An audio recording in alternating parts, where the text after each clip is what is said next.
November 1.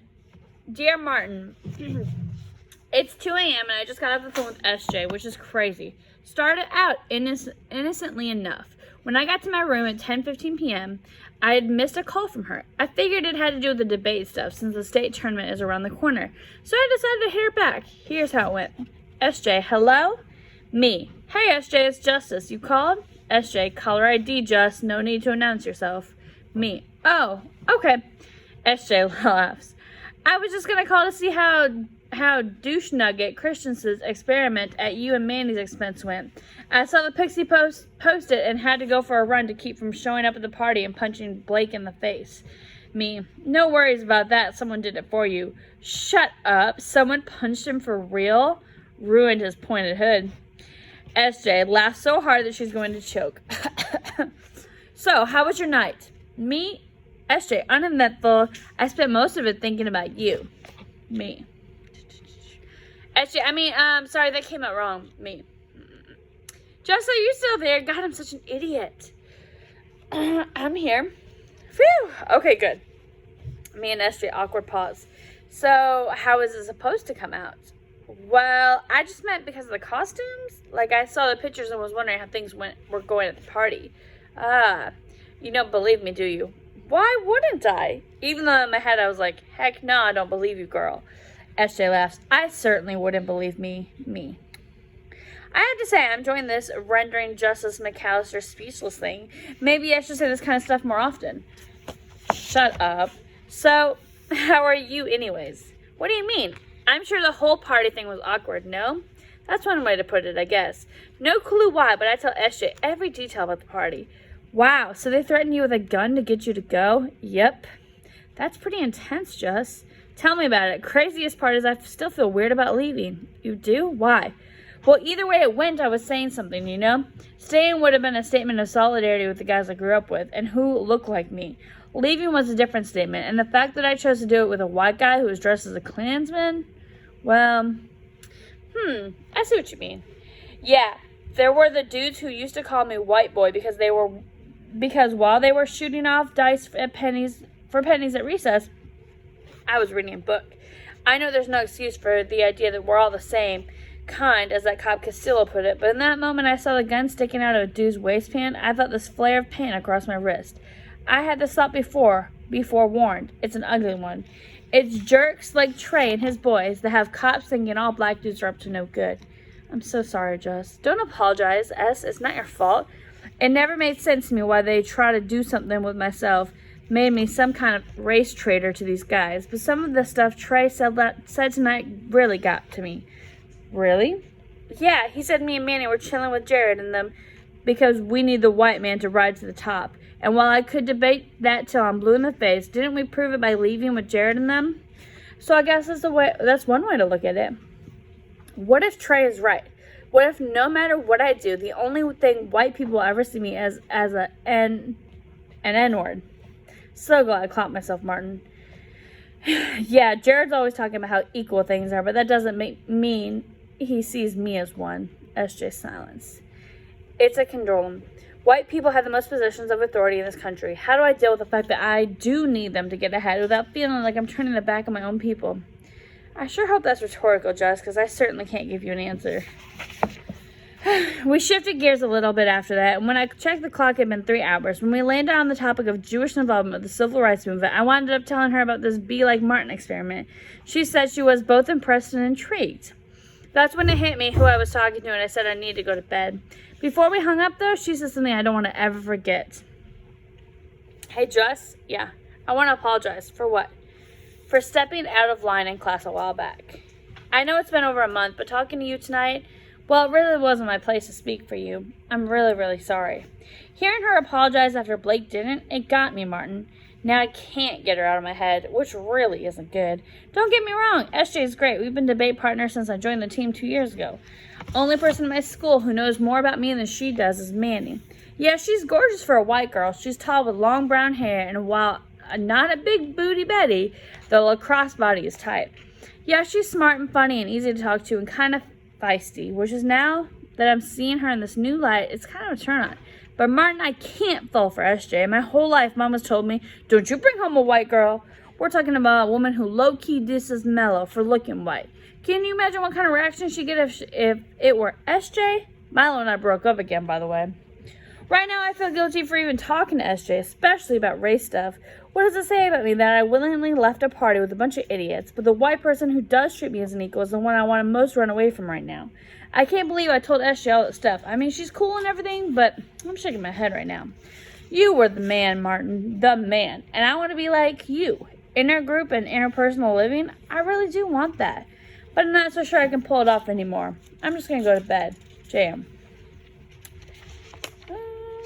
Chapter 6. Justice can't believe it. Congratulations is all big and bright right there in front of him, but he still can't believe it. When he sat down at his laptop, he expected to have to click a bunch of different links to get to his admissions decision. But the second he logged into the website, a giant bulldog filled with the screen as the Yale fight song played, and loud and bold and beautiful. He's on his phone is in his hand now, and he's tapping. She picks up on the first ring. Hello, S, J? Just, is everything okay? S, I got in. What? I got in. What are you wait, you got in? Yes. Yes, like got in. Like, you're in? Yes. Oh my gosh. Just reads the computer screen again, and it really hits him. Your boy is a Yaley. Holy stuff, Just. Holy stuff. I can't even believe it. Just drops his head back and closes his eyes. All the bad stuff that's happening in the past few months falls away. After a pause, he hears, Mom, Dad, Just is going to Yale.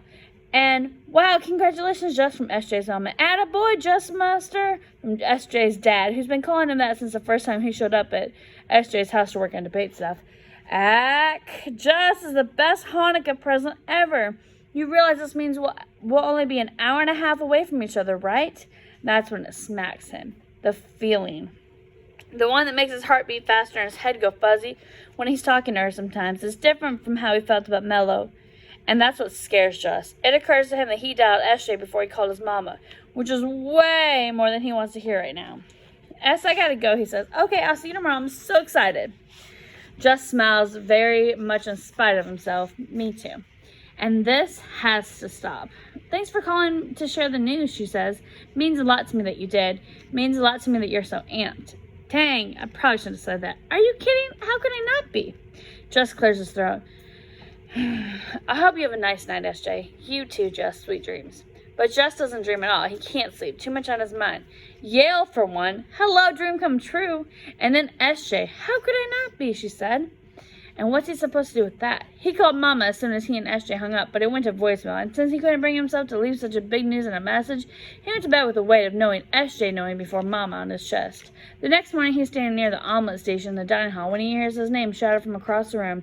It's her, and she's bounding his direction. SJ shouts. Justice shouts.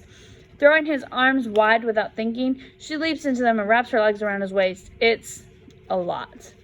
She's also in uniform, which means, S, you know you're in a skirt, right? Crap, she scrambles down. Oh my gosh, I'm so embarrassed. Her face is all red and she covers it with her hands. It might be the cutest thing Justice ever seen. He wraps his hand around her and smiles. That was probably the best hug I've ever gotten in my life. She shakes her head. I can't believe I attacked you. I just got so excited. Just laughs. Me too, S. Hope you'll come see your boy every now and then. I'll definitely come see you. You would think Justice just proposed the way SJ's face lights up. He should not be saying this kind of stuff, and he definitely shouldn't be meaning it. She smiles, he smiles back. She stares, he stares back. He realizes he's still holding her hand and looks at his lips. Hey, Just head snaps to the right. Mellow. He snatches his hands away from SJ's. When he turns back to SJ, her smile is melting off her face. He watches Mellow's green eyes shift back and forth between him and SJ. SJ's smile melted so thoroughly, it's officially a scowl. Mellow clears her throat. Sup, Mellow? Just says. I was hoping you could tell me, Justice, except her eyes are on SJ. No one speaks. Then, okay, I guess I'll see you in class, SJ says. Tongue-tied, Justice watches her pivot and walk away without looking back. When he faces Mellow again, she's smirking in SJ's direction. Justice coughs to get Mellow's attention. She turns to him across his arm. So I heard you got into Yale, she says. Yeah, I did. That's what SJ was so excited about? Yeah, Justice gulps. She's going to Columbia. It's pretty close by. Mellow shifts her focus on the doorway SJ disappeared to. So you two are a thing now? What? No. I saw her jump on you, Justice. It's not like that, Mel, except it is. Obviously. We're just good friends, he says in the air. Debate partners. You know what I mean? Good. She takes a step closer. He can tell she's not convinced, but that's the thing about Mello. If she wants something, she'll do whatever it takes to get it. I was hoping we could hang out soon. She runs a finger down the center of Justice's chest and hooks it on the waistband of his pants. Yeah, his voice cracks in it. That'd be cool. Awesome. I'm actually pretty sad that you're going to be leaving. You sure you want to go so far away? Just shifts his attention over his shoulder and scratches his head. I'll call you later, okay? All right, Just says. She squeezes his bicep and kisses him in the little nook where his jawbone meets his neck. Bye, Just. Just doesn't say a word. Just stares at Melo's butt as she swanders off.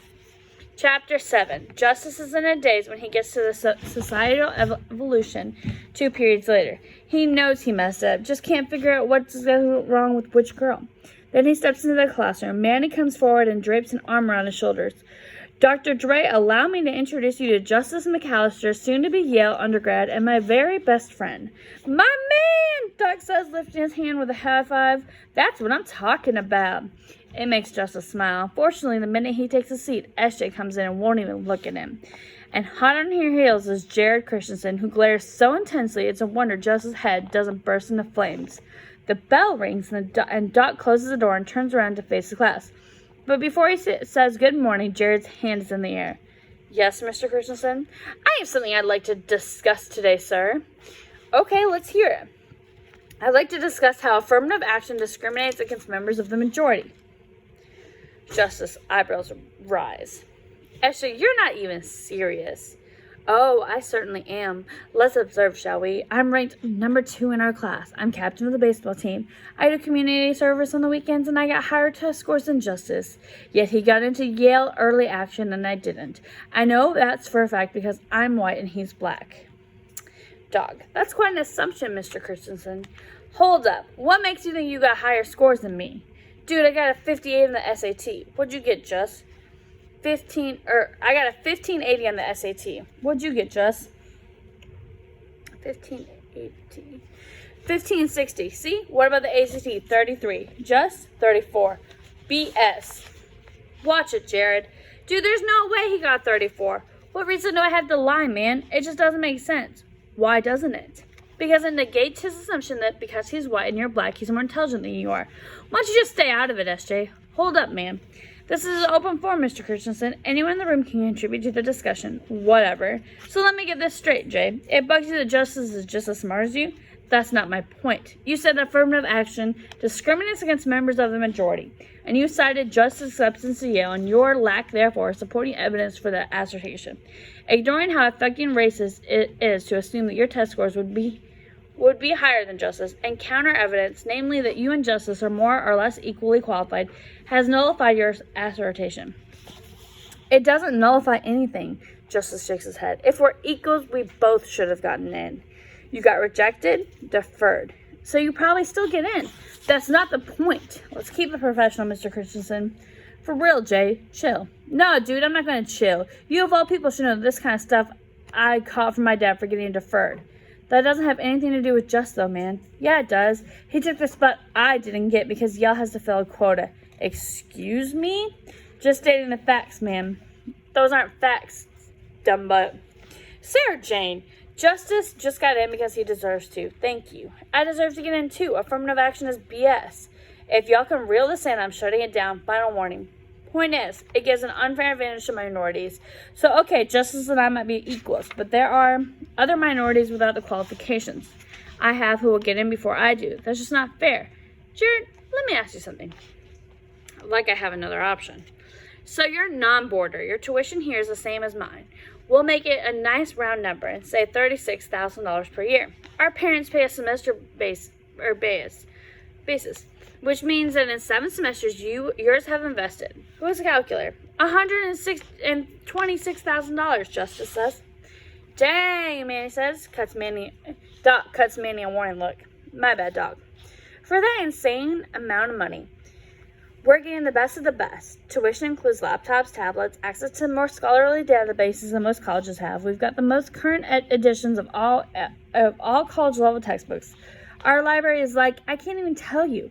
We have test prep courses built into our curriculum from the moment we start in 9th grade. And I'm pretty sure something like 97% of the teachers at the school have PhDs. Am I correct, Doc? Something like that. You wouldn't expect anything less from the amount of money that we're paying, right? Do you have a point here? I do. Now say you have a black guy, not just us, but someone else, whose single parent's income falls beneath the poverty line. He lives in a really crummy area and goes to a public school that has a 15-year-old textbooks and no computers. Most of the teachers are fresh out of college and leave after a year. Some psychology testing has been done at the school, and the majority of students here, this guy included, are found to suffer from low self-esteem and struggle with standardized testing because of the stereotype threat. Basically, the guy knows people expect him to underperform, which triggers severe test anxiety, which causes him to underperform. Doc grits. Now, erase the two backgrounds. We'll keep it simple and say GPA-wise, you both have a 4.0 and he has a 3.6. Test scores, you got a 58, right? Or 1580, right? Well, this guy's got an 1120. Based on GPA and scores only, which one of you is more likely to go to a good college? Me, obviously. Is that fair? You've had way more, or access to way more than he has.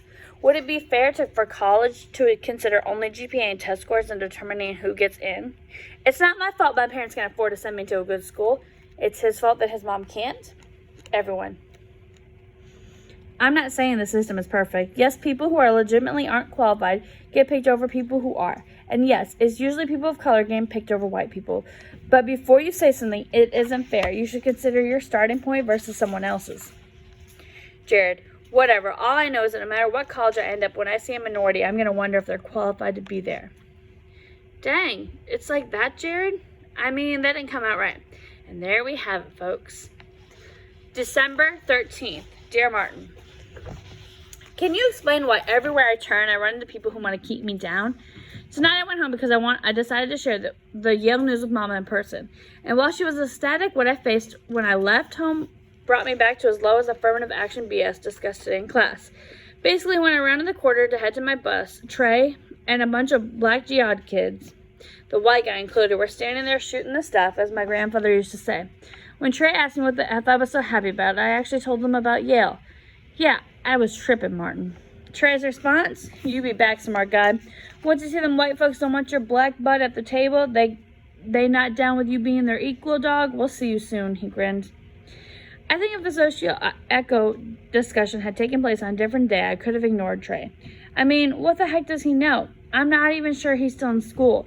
And the only white person he interacts was standing there with his blonde hair and cornrows and a gold grill that spelled out Brad across his teeth. Ugh. Jared and Trey taken together, though, the whole return trip to campus, their words played catch with my confidence. Jared's test score thing really bugged me. All this talk about how equal things are, and yet he assumed I didn't do as well as he did, and nobody can tell me he didn't make the assumption because he's white and I'm black, Martin.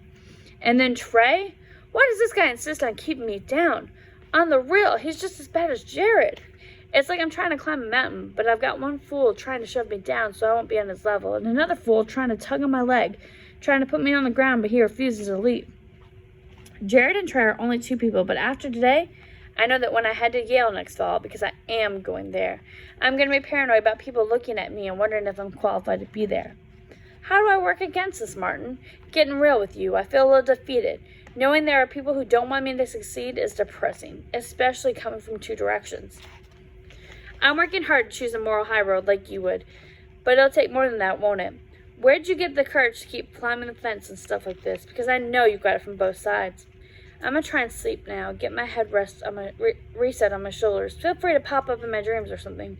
Tell me what you want to do, like Babe Ruth did to Benny in The Sandlot. I love that movie, Martin. P.S. Totally unrelated, but you know anything about love triangles? I feel like a jerk because there SJ was, cheering me forward, while Mello, as usual, only thinking of herself, wanted to hold me back. And what did I do? Capulated it to the booty. And okay, the fear of what my mama will say if I fail to keep SJ the furthest out into the friend zone, I've got absolutely nothing on this one. How did I even end up in that position? I'm a decent looking dude, but two gorgeous girls waiting on the J-Mac? I can't even handle it. Martin. And that's where we're going to stop.